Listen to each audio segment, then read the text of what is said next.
All right, welcome to another episode of Piecing It Together, the podcast where we take a look at a new movie and try to figure out what movies inspired it. And today on the show, we're heading back into the MCU to talk about Ant-Man and the Wasp: Quantumania, a third in the series of the Ant-Man movies and a 30-something in the series of the Marvel Cinematic Universe.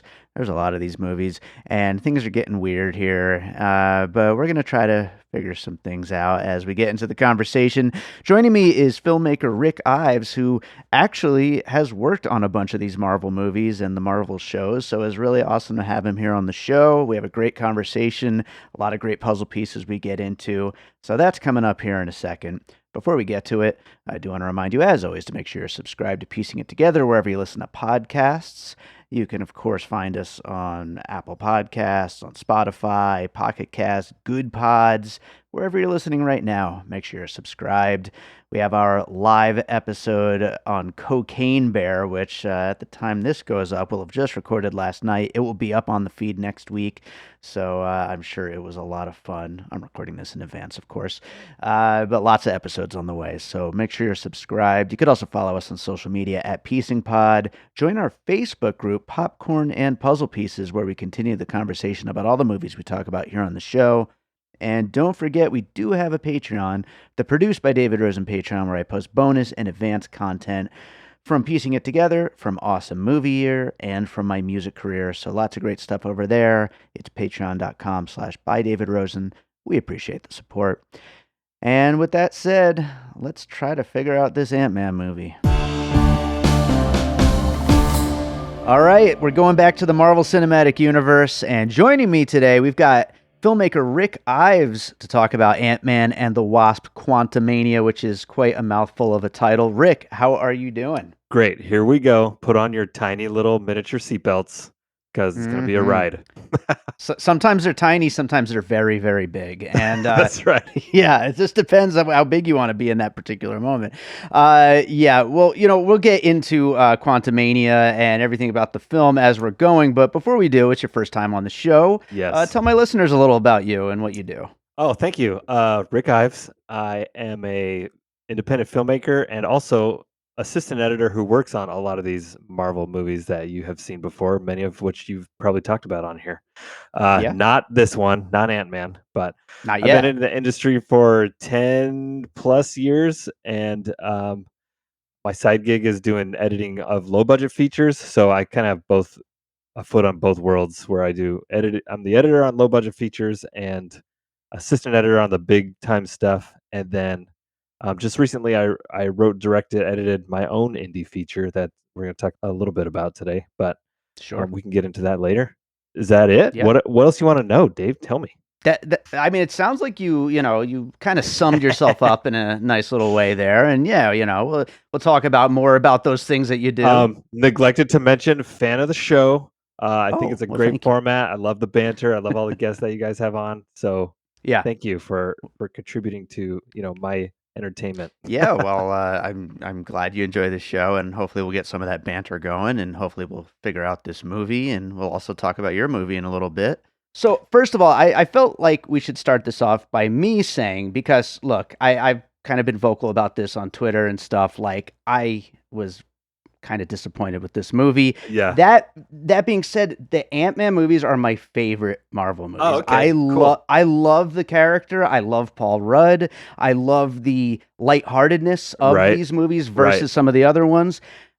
I just don't know why Ant-Man is the character to thrust all of the weight of the next 10, 12, whatever Marvel movies on. Gotcha. Yeah. I don't know. How did you feel about the way that this one was kind of constructed as this cornerstone of Phase 5, so to speak?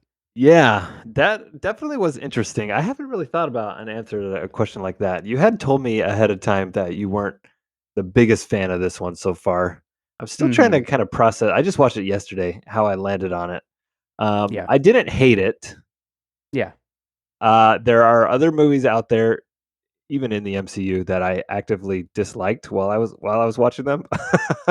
Sure. So that can happen, but I wasn't there. I was confused a little bit during some parts, and at the very least I was like, I'm not really sure why this is happening right now, but I'm entertained enough to be taken along for the ride, I guess. Yeah. As far as answering your question, how did it feel putting all this weight on this character? Because literally and figuratively, he's like the smallest Avenger, right? Yes, there you go. Absolutely. I don't know. I don't know how I feel about that. Let's get into that because we're going to talk a little bit about Kang as we go, I think. Yeah, and they basically used my beloved Ant-Man as almost like a little platform for Kang to step up on and announce himself, and Well, fill me in. this is it. Do you watch the Disney Plus shows? I don't, but Okay. I've watched a couple episodes here and there. Like basically, everybody's constantly talking about them week to week, and if Right. an episode comes up that everyone's like, you have Is to see this important. episode, I jump in. Yeah, Okay. I'm kind of terrible at catching TV, Okay. so So I've watched a lot of episodes. the credits that I have were on the Disney Plus shows. Right. And this I don't know, maybe you don't know, but this is not the first time we've seen Kang so far. Right. I've seen the that first one on the Okay. Loki show. Yeah. Gotcha. Okay, so that was Yeah. one of my credits was that one. That one I had to keep Right secret for a on. while actually. But Yeah, I bet. so it's sort of interesting and we could talk about this later too, but what Kang are we watching right now? Right. Because I Right. think it's a different one in Loki as is in this movie and from the end credits there's more, but it's sort Yeah. of an interesting idea that you have one named bad guy and yet there are many of them and we're going to be exploring what that might mean. I'm guessing, I don't know. Sure. Sure. What Sure. a And different kind of villain maybe. right, it is a different kind of villain, and I think that's kind of perfect for this whole multiverse thing, which they're hanging everything on at this point. Mhm. And we'll talk about this more as we're getting into puzzle pieces, but I have a little bit of a problem with the whole multiverse stuff because Mm, the stakes just get kind of reduced to mm. a Right, zero when right. anything can happen. When Kang can get beaten by Ant-Man of all people, but he'll be on the next one, and everything's leading up to more Kang Right. battles. So it's I have weird. to imagine they're going to go the route of a 100 or 1,000 or 1,000,000 are just as are more powerful. That's something that we can't overcome. Thanos Sure. was just one big bad. How do you Yeah. defeat him? And maybe if you have 1,000,000 lesser bads, that's equal to one big bad or something like that. How the math works, I don't know, but Yeah, yeah. I don't know. They'll figure it out, I'm sure. And obviously, it's making tons of money. It's people are happy, even if I wasn't 100% happy. But what you talk about though is interesting on as far as stakes go, because you're right. When you mm, open the world up to anything, not only is possible but is happening. yeah, What are the stakes then? Because if it goes right here, it went wrong 100 ways somewhere else, or if it goes wrong here, it went right somewhere else. So who cares? right, exactly. And this is my problem. It'll actually be a big part of my first puzzle piece. But you are the guest on the show, and I always go with the guest first. So what do you have for your first Oh, puzzle nice. piece? Let's get Okay. into it. All right. I kind of have these in an order of maybe smaller discussion towards bigger discussion. Cool. If you do something like that, but okay. Yeah. First puzzle piece: Sky Captain and the World of Tomorrow. Have you seen this movie? Sure. I watched it once way back when it came out. Yeah. This has Yeah. been on my rewatch list for a while now. It's come up on the show a bunch of times, and Oh, I okay. need to revisit it. Yeah. So 2004 was the release. I can't believe it's been that long. Yeah. Sky Captain and the World of Tomorrow. For the listeners who don't know, this is the very first all blue screen movie, or very Yeah. first all green screen movie, and it shows. But I think part of it's intentional, right? It's a throwback to Sure. old like 1940s serial comics, so it's Yeah. supposed to kind of look like retrofuturism and sci-fi as we thought of it in 1940s and 50s. So it's sort of the tone of it, anyways. But you know, it looks like a cartoon, and more and more and more, it just to me, it feels like of all the criticisms of Marvel, so many of them look more and more like a cartoon to me. Does that make Right. sense? Right. No, that makes total sense, and I'm glad you're starting with this because this is another thing about the movie. And like I said, I'll get into my multiversal issues with my next puzzle piece. But another thing with the movie is the effects, the look of it all. Like I think when you're the quantum realm is a cool diversion in the Mhm. previous Ant-Man movies. When you spend the whole time in the quantum realm, Mhm. what Mhm. does anything mean? Right. What is big, what is small, what is up, what is down? What are you And even like looking at? Are these things it, like amoebas or single cell yes, organisms, or are they even smaller than exactly. that? Or are you someplace completely different? It makes Yeah. it really difficult. And like Sky Captain used that to create a really cool visual way of storytelling. Whereas this, I'm not quite sure what the end game, to use a Marvel pun, but for something like this. Now I know some of the things that you worked on, like you worked on The Mandalorian, that used some of these like the all around CGI sets and all Right, that. right. Like, and I know that that's like a big thing about the effects of this is that they used those kind of sets. That's actually a big thing here in Las Vegas. We opened a couple of those studios, and I know they're Mhm. putting a lot of money into that here. Is that technology going to mesh better? Like, do you think that it can be made to where everything doesn't kind of feel like a big cartoon and actually has some weight to Well, it? here's the thing that I think the problem is, we're over-engineered and we're trying so hard to show you something you've never seen before that it all kind of turns Mm, into the same thing, if that makes yeah, sense. Because sure. when anything is possible, how do you rein that in? Part of what Yes. makes 80s, 90s action movies so great is they were just getting to the computer technology to do things that are impossible, but Hmm. most of it was still really grounded. You had to Right. do it in a way. I mean, Jurassic Park still looks amazing Sure. because they had to really think about how are we going to do this in a way that makes it look real. Yeah. But when you're just have when in Sky Captain is the same thing. When you have your two actors the whole movie standing on a ground, next to each other and nothing around them, in real life, Yeah. you have a lot of imagination to be able to fill that stuff. And Sure. eventually it's like, well, what are we even looking at anyways? It's just like Yeah. colors and shapes and Yeah. it's almost gone too far, if that makes Yeah. sense. I'm all for using blue Yeah. screen. Me too. It's CGI. I mean, I love Avatar. Like, Sometimes you have to do it, and it makes sense if you yeah. can't afford to fly your whole production around the world to go to a desert, put one out the Sure. window, that's fine. Or if you're in space, you're gonna put, a green screen out the window, and it's gonna be space. But Yeah. man, when literally everything that you're looking at is created. See, Avatar is an interesting one because it's the same thing. It was all created, but I think that Right. it was, but for better or for worse, if you like the Avatar movie or not, and its simplicity, but it still stayed kinda grounded, right? There are rules in this Sure. world. There's gravity, and there's water, and there's earth, and people have to walk around and hold their breaths, and, you still have to follow rules that we understand, and it made more Yeah. sense to see a sunset. Well, we know what that means, even though it's on a different planet, but, Yeah. man, it became confusing, to say the least, Yeah. for me I I w in the quantum I world. watch I watch Avatar, and I'm like, I can imagine that those Na'vi probably had to build that bridge that they're walking over Sure, right now. sure, I sure. watch Ant-Man, and I'm like, "No, this was just painted." Like, Who put this period. Like, together? yeah, nobody made any of this, Nobody made the decision to put that building there, that living, breathing building. Like, it's just anything can happen at any moment. But I feel like a bunch of those technological attempts at leaps will come up in my other puzzle pieces too. But Okay. Well, give me one. let's let's go to my multiversal one. I joked on Letterboxd that this would be my first puzzle piece if I ended up covering this movie, and that's going to be the Cloverfield Paradox from Oh, 2018. nice. Okay.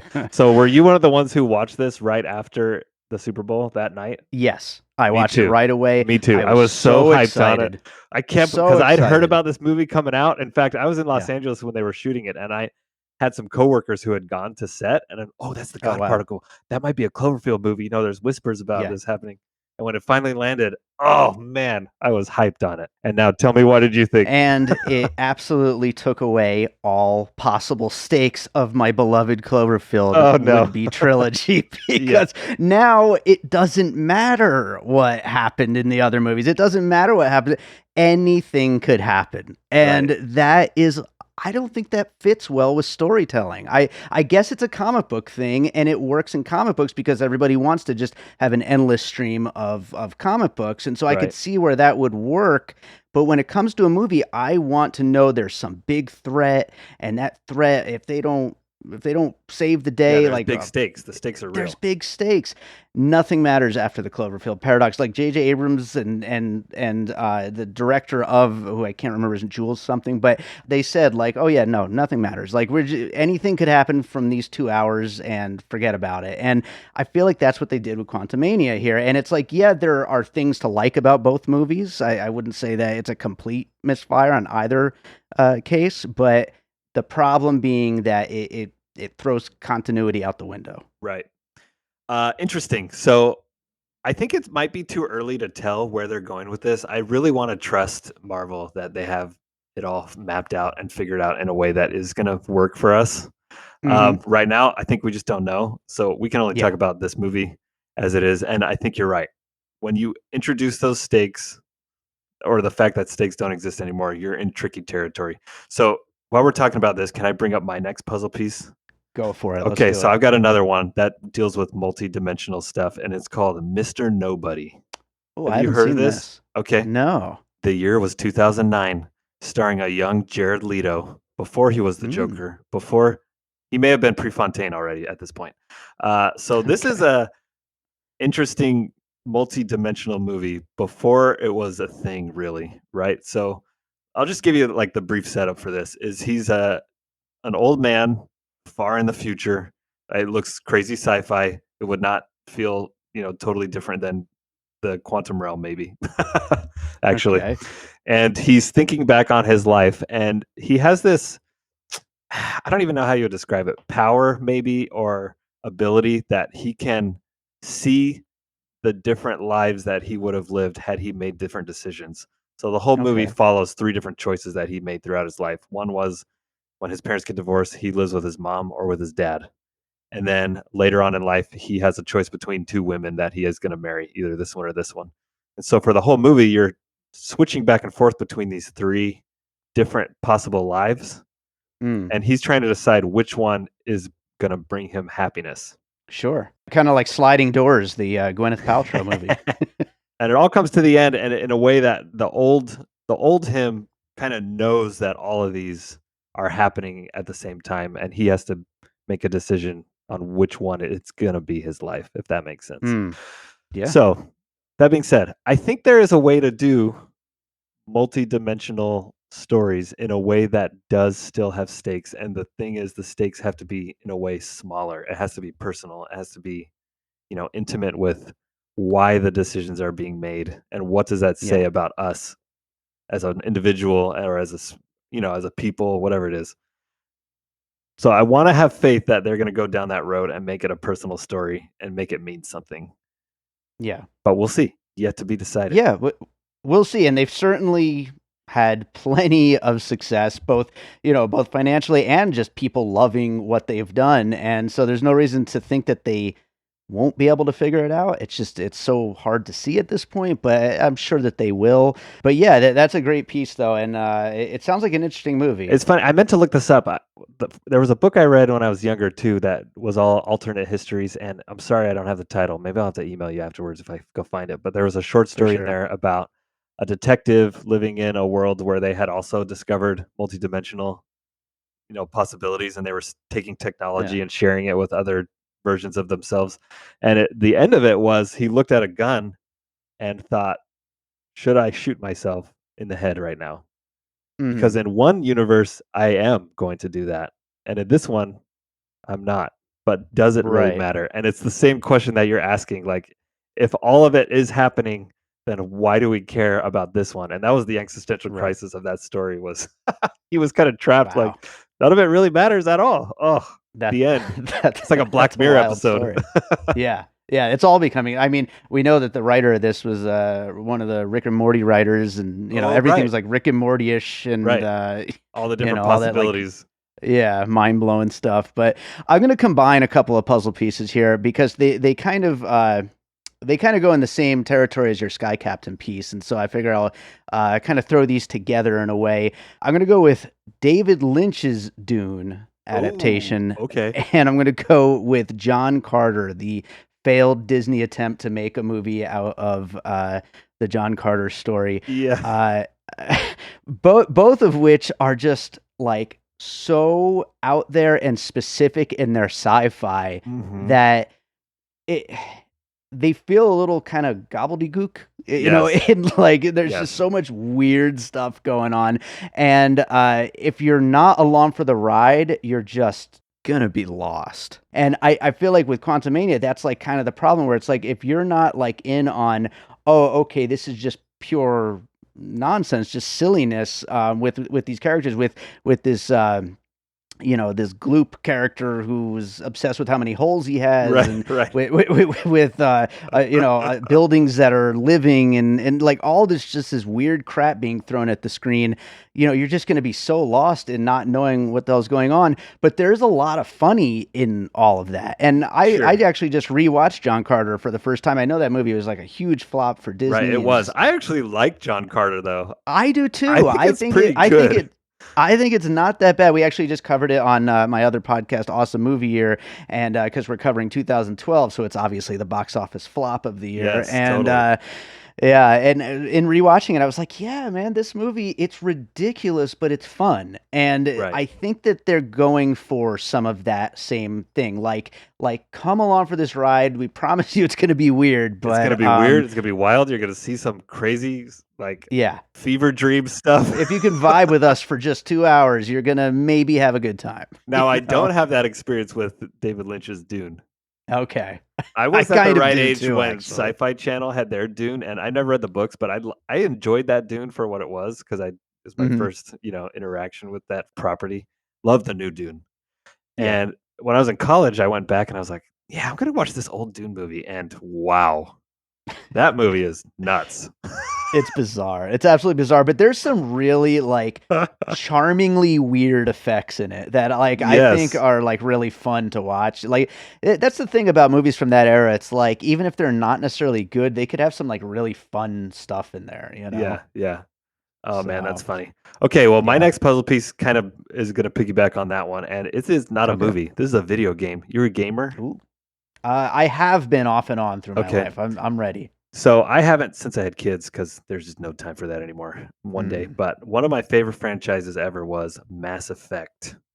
Oh, sure. Do you know this one? I do. I've never actually played the games, but a lot of my friends have, and like I've heard of many aspects Yeah, of it. it's like I guess they kind of focus on the fact that you can make choices and those choices really matter, like down the road, Sure. even in the next game, because it keeps Yeah. track of what you chose in number one for number two and Sure. number three.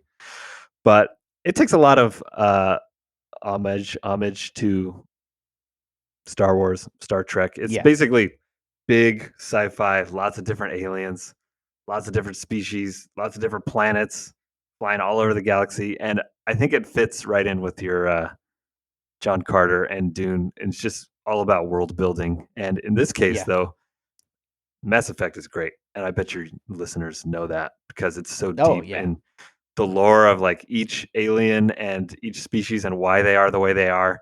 It's the opposite of what you were describing. Why did they have this here? Like, who built this? It makes no Right. sense. It's just here because they wanted to be in the movie. Versus in Mass Effect series, it's like very well thought out. Like these Right. creatures look this way because of the like size of planet that they were on, had a higher gravity, so they evolved to be, big and flat, that kind of thing. Yeah, every aspect of world building is like really truly thought out and planned out and everything. And yeah, I think that's a great one. And also, I don't know if you had Star Wars on your list. I did not. I like, refuse to put it actually on put because it seems so Yeah. obvious.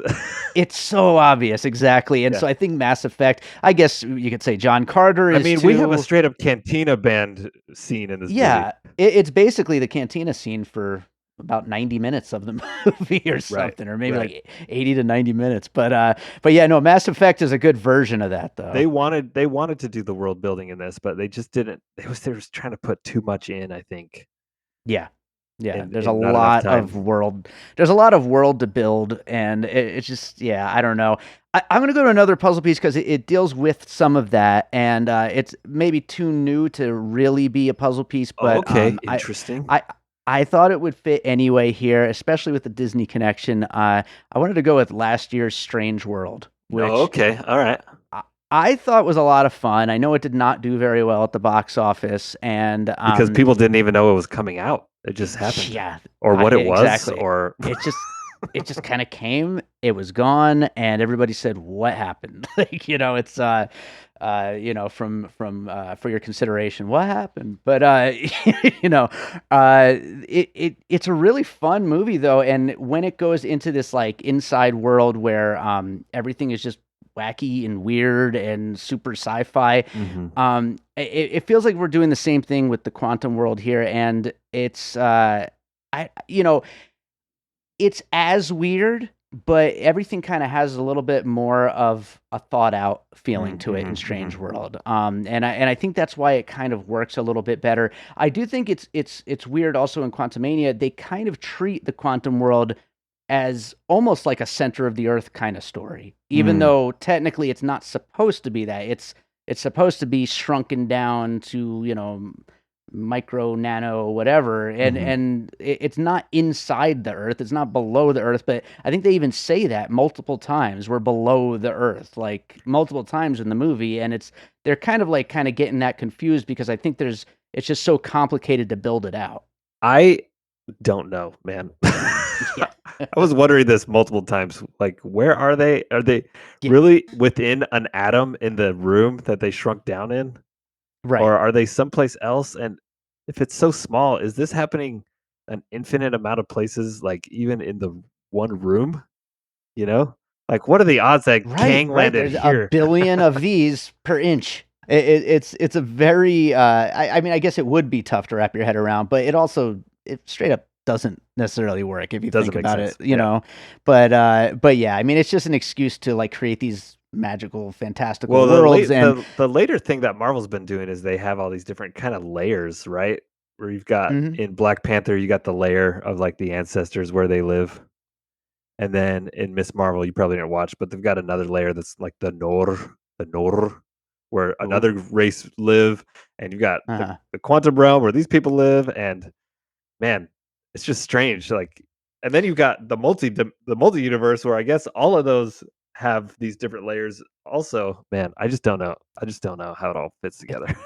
it's tough to keep track of, and like here's the thing, like I hope that people who grew up with these comics absolutely love this Yeah, movie. I know. I hope they love it, but as just a movie guy that has no clue what's going on, Same. I never read the it's comics, and I tough. have to believe this is what it was always like, Yeah, right? Where exactly. just different stories have different rules, and it's never really gonna all line up, but we do Right. the best we can. Ex- exactly.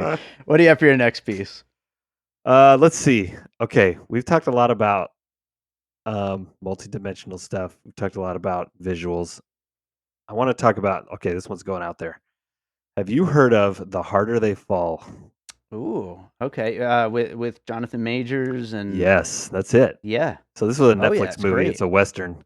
And really, I'm just going to turn your podcast now for a few minutes into the Jonathan Majors show because Yeah, I sure. am buying up all the Jonathan Majors stock that I can right now. I think this guy is Oh going to yeah. be huge. The first time I saw him was in that Harder They Fall, and I was like, "Holy cow, who is this guy?" He's Mhm. so good to me. Every line that he says, every facial like micro expression that he makes feels like he has the weight of the world on his shoulders in every character Yeah. he plays. It's like, man, this guy is tough time just being alive. Every step he takes is work. Every character he plays has the saddest backstory ever. And man, Yeah. same thing on if, I don't know if you watch that show, Lovecraft Country. Same thing. I I haven't seen that, but have you seen the Last Black Man in San Francisco? I haven't seen that one. That was the first time I saw him, and he's Okay. so good in it. And yeah, I mean, it's just role after role, he is just absolutely killing it. He's in the new Creed 3.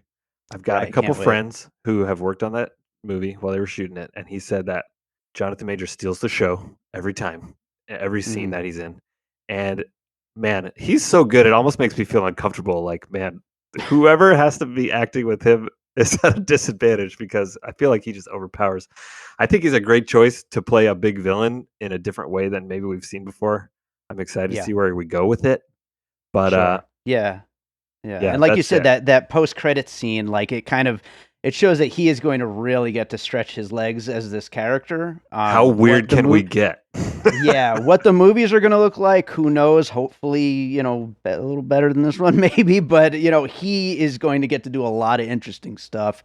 So, yeah, as far as The Harder They Fall is great, and I think underappreciated. I had so much fun with that movie. Man, it was so good. I sat down to watch it. I was like, yeah, I'm in for a Western right now, and I was hooked within the first 5 minutes. That was one of the ones that you watch and you're like, man, has anyone seen this? Does anyone know about this movie? It's so good. Yeah, absolutely. That's the kind of movie that makes agree. me mad, actually, because I wish I could make something like that.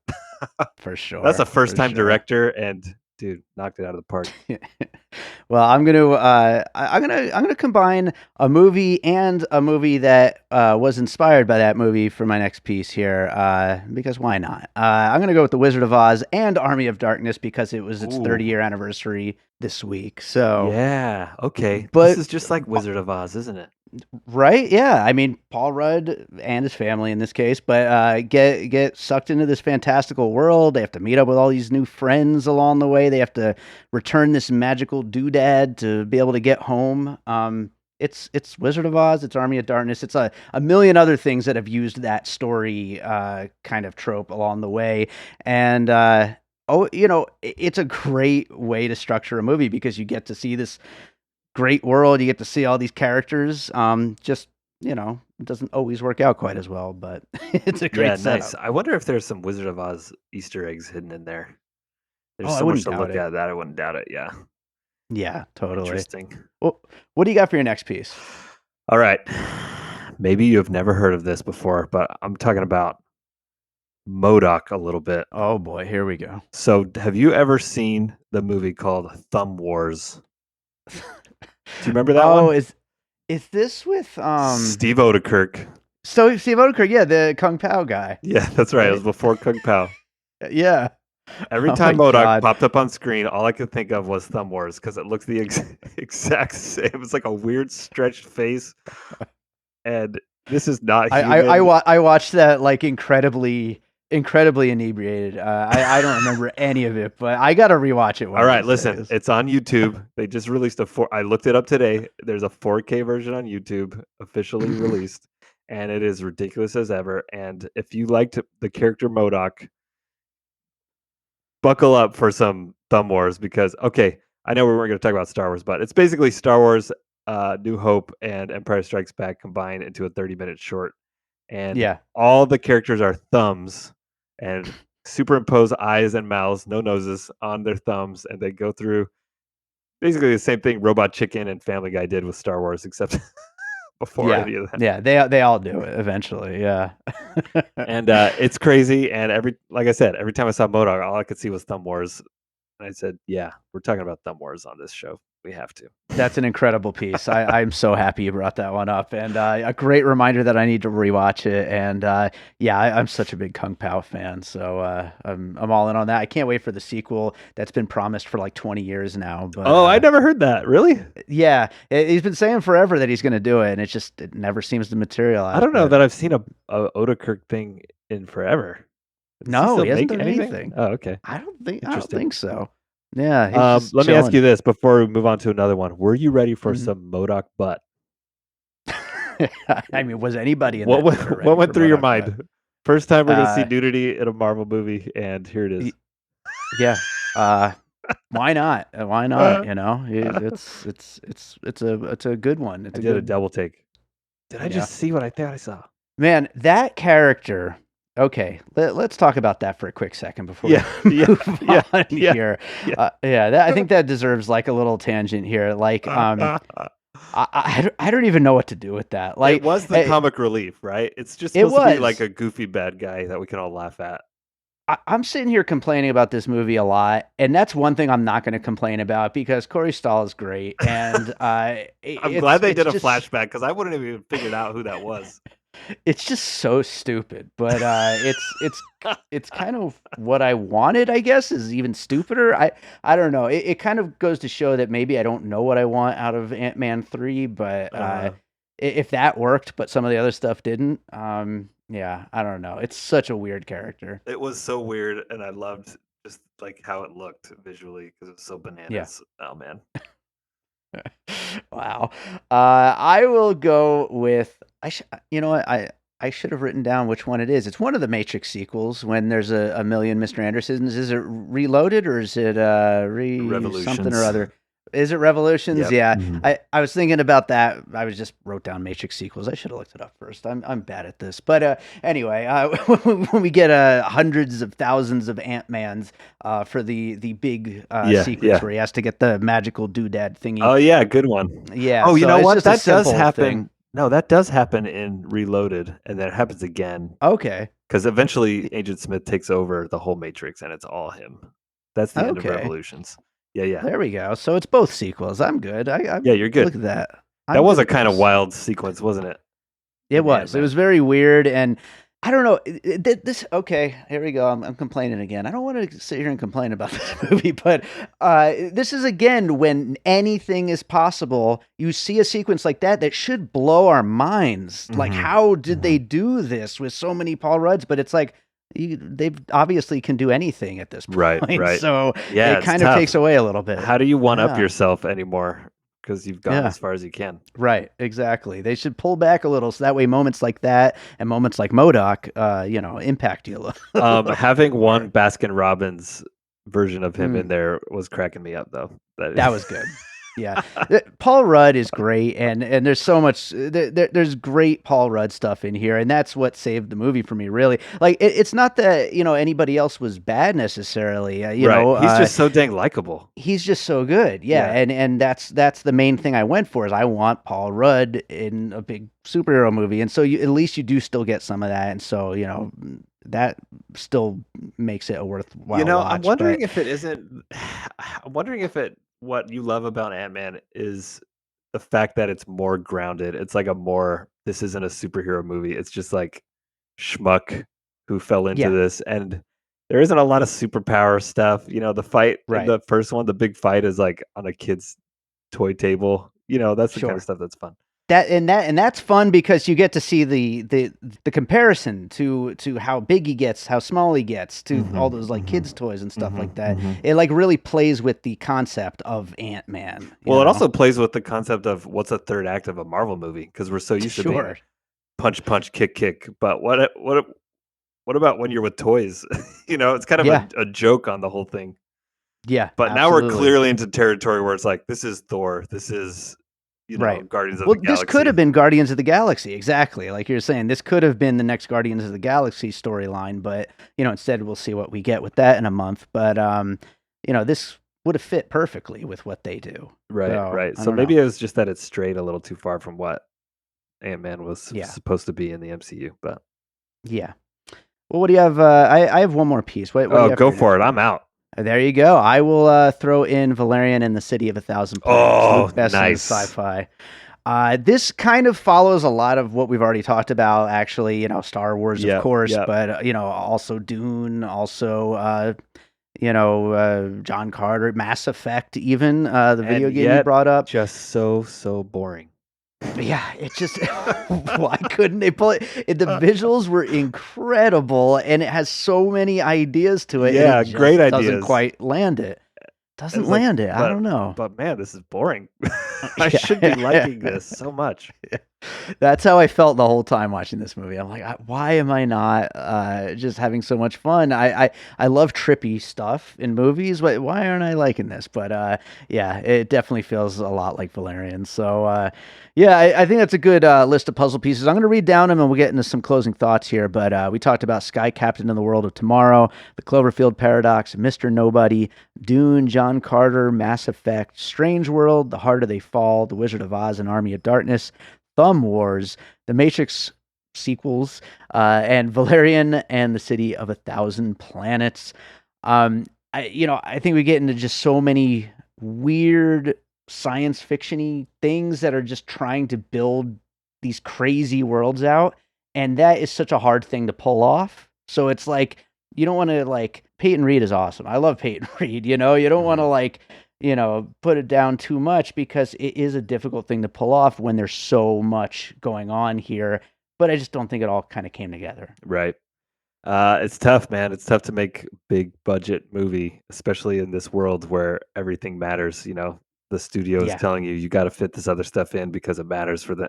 That was all the jokes at She-Hulk at the end was. It's important we get these right, characters in because it matters for the for the next thing, even though it doesn't matter to you. So right. it's tough. Can I point out one more trope that always cracks me up in these? Sure.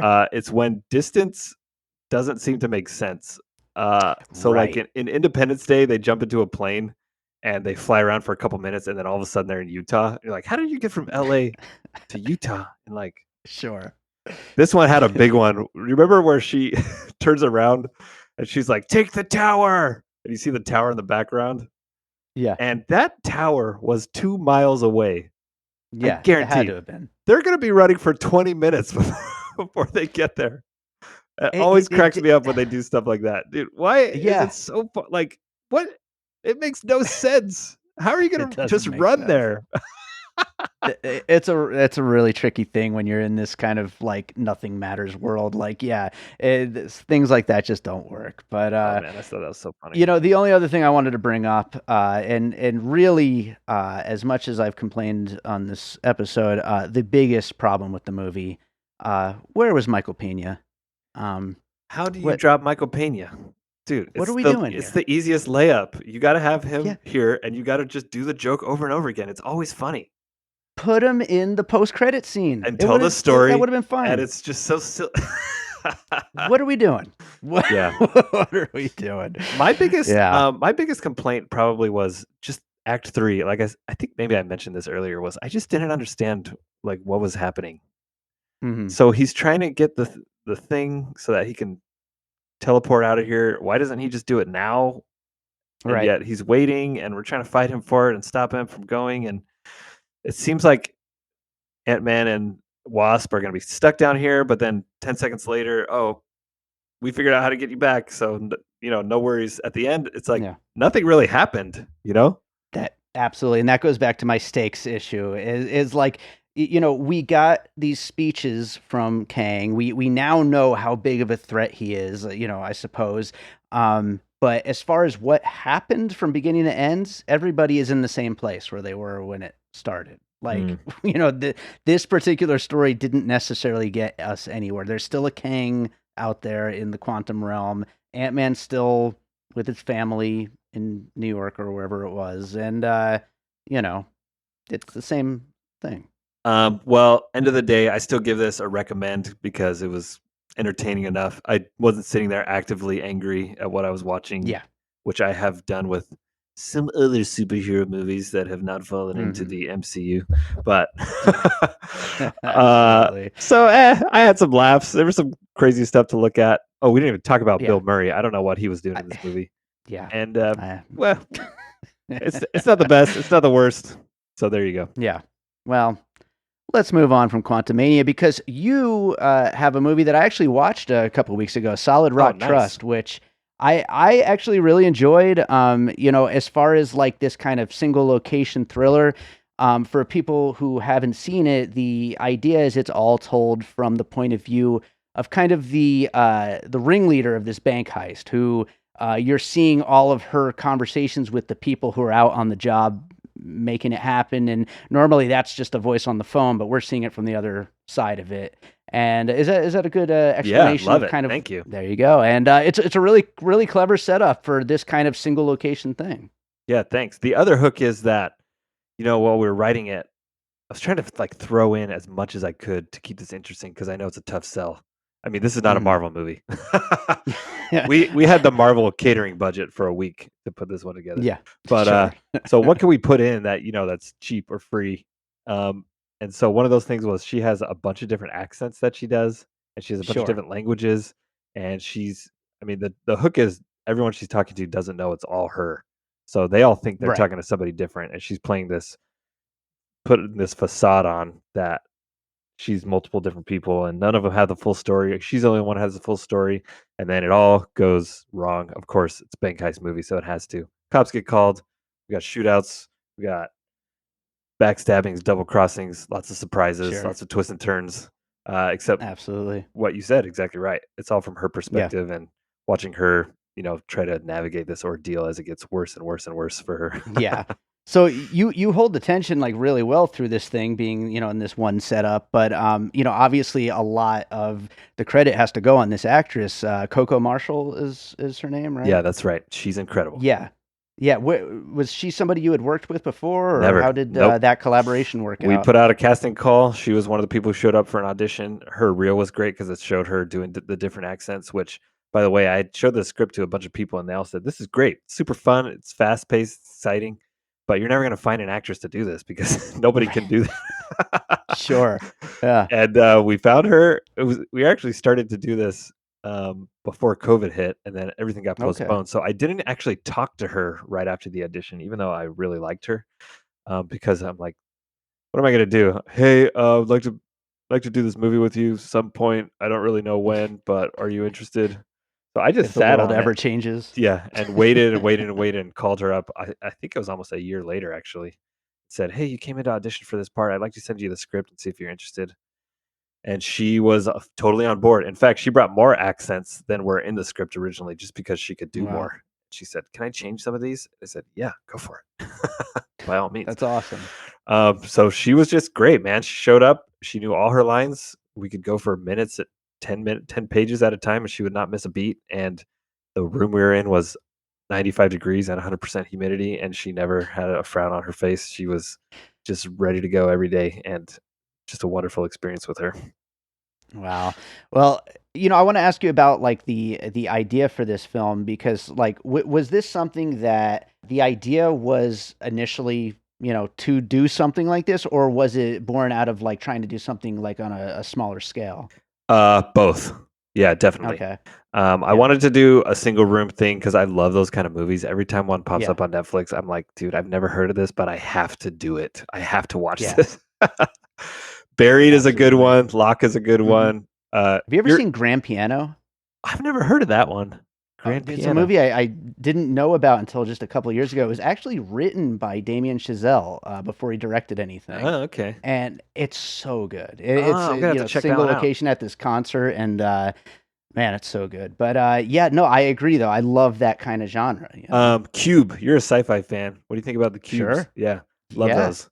Yeah. So I was like, Absolutely. what can I do that's a single room? I thought it'd be interesting if she had a whole bunch of phones, but why would she need to be calling all these people? And then I decided I like bank heist movies. There's a lot there to mine. There's a lot of things that happen in a bank heist movie that we could play with, and it just Sure. seemed like a good fit. So I don't know. It's kind of like a sculpture. You have this idea, but it's a big block, and then you start chipping away at it and throwing in more here, a little more there, a little more there, and soon it starts to feel like something full. And what I really didn't want for it ever to be was boring. And I don't Mm. know. Tell me, were you ever bored in it? Was there slow spots? I was not. No. I It mean, was. I just tried to make it as fast as we could, and something is Yeah. changing every 10 to 15 minutes. And so, Yeah. if you're starting to get bored or wondering what's happening, just wait because we're about to flip it on a dime and do something, Yeah. go off in a different direction. Well, the funny thing is part of the kind of high wire act of it is will she be able to pull this off, and will you be able to pull this off? Will you be able to pull the Yeah, movie off yeah, at the same time? Because it's like this could go bad at any moment because it's a difficult thing to pull off. But yeah, yeah. that tension A stays lot the of whole people have time. said that actually. They would say, "Oh, I was scared for you. I was scared for you as the filmmaker. Like, is Yeah, this going to be so boring by the end of it?" that's funny. That's funny. So yeah, you're right. In fact, one review we had was talking about how it was partly her, like she steals the show. Obviously, she's like the whole thing, but also the director. Like they have to be working together and they have to be kind of in step, which I hadn't really realized at the time. But I think that is a good description of it.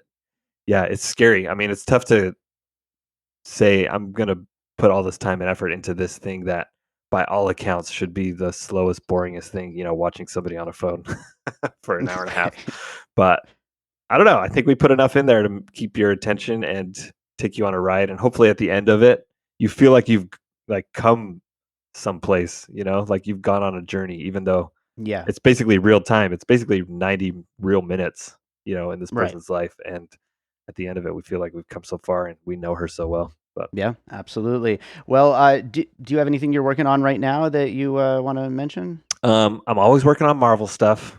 So of those things, no. Yeah, sure. I can imagine. And you can check my IMDb. I usually put it up, whenever I'm off the project is when it's allowed. So a couple things that haven't been released yet.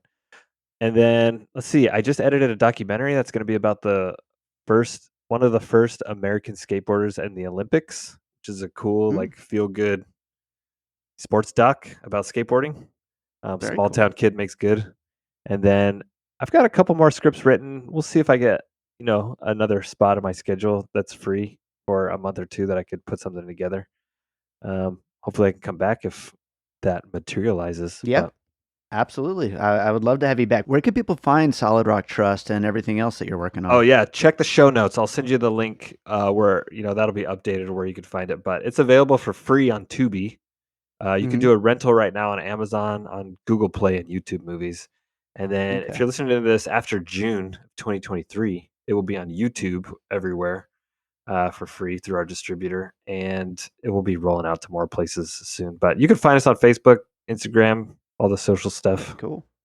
Twitter. Awesome. I always end these episodes asking if there's a movie you watched recently you'd like to recommend to our listeners. Do you have anything that you watched recently? Any new movies? Man, what did I watch recently? Oh, It's always the hardest question. well, you know what? You mentioned Letterboxd, and I'm on that too because I Oh, love tracking all my scores and then seeing what I'm usually doing. hmm. You know what? It's probably all the movies that everyone knows because it's a award season right now. Right. So we're I'll all tell you kind of what. catching up. Since we talked about Star Wars, I'm finally watching Star Wars with my kids, Oh, and okay. they're a great revisit, man. It's been fun. I bet. We watched part one, and the only question my 4-year-old had when it was over, which was, how come Chewbacca didn't get a medal? There you go. I said, you know what? I don't know. In fact, we've been asking that question for a long, long time. Yeah. Nice. That kid's gonna have a YouTube channel eventually. But, Rick, this was great. Thank you again for being here. And yeah, absolutely, I'd love to have you back again sometime. Thank you for having me on the show. It's been so fun. I loved ripping this movie to pieces with you, or putting it back together, whichever. Yeah, and piecing it back together, right? I'm Josh Bell. And I'm Jason Harris, and we co-host a podcast called Awesome Movie Year. Each season, we take a look back at an awesome year for movies, which is every year. We deep dive into these specific years, and we pick out why they were such great years for films. We go over the biggest hits, the biggest flops, the best pictures, some personal picks, some cult classics. Years we've covered in past seasons include 1994, 2003, 1977, and 1984, and we've got all of film history to look forward to. So check us out at awesomemovieyear.com or wherever you listen to podcasts. All right, so I hope you enjoyed that conversation about Ant-Man and the Wasp: Quantumania. Thanks to Rick Ives for joining me on that one. Make sure to check out his film, Solid Rock Trust. There's a link in the show notes. It's a fun film, and I think you should check it out. Also, of course, make sure you're subscribed to Piecing It Together, wherever it is that you listen to podcasts. If you like what we do here on the show with all the puzzle pieces and all that, maybe drop a 5-star rating wherever it is you're listening. Also, get in touch with me. Rick got in touch with me, and here he is talking about Ant-Man with me. If you'd like to maybe guest on an episode of Piecing It Together in the future, there's always movies that I am looking to cover, and I'm always looking for new guests. So get in touch on the socials at PiecingPod, or my email address is on the website, piecingpod.com. So get in touch. I love hearing from people. You can also, of course, check out our Facebook group, Popcorn and Puzzle Pieces, where we continue the conversation about all the movies we talk about here on the show. And I told you about the Patreon at the top of the show, but don't forget, produced by David Rosen. Lots of great content. Yeah, let's close this out with a piece of music like I always do. And I got to go weird with this one. So I'm going to go for a track from my album, A Different Kind of Dream. I'm going to go with the song Waterfalls in Reverse. This seems like a weird one. That'll fit well. So yeah, let's go with Waterfalls in Reverse from the album A Different Kind of Dream. Hope you enjoy it. We'll be back with more Piecing It Together real soon.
An All Points West production, produced by David Rosen in Las Vegas.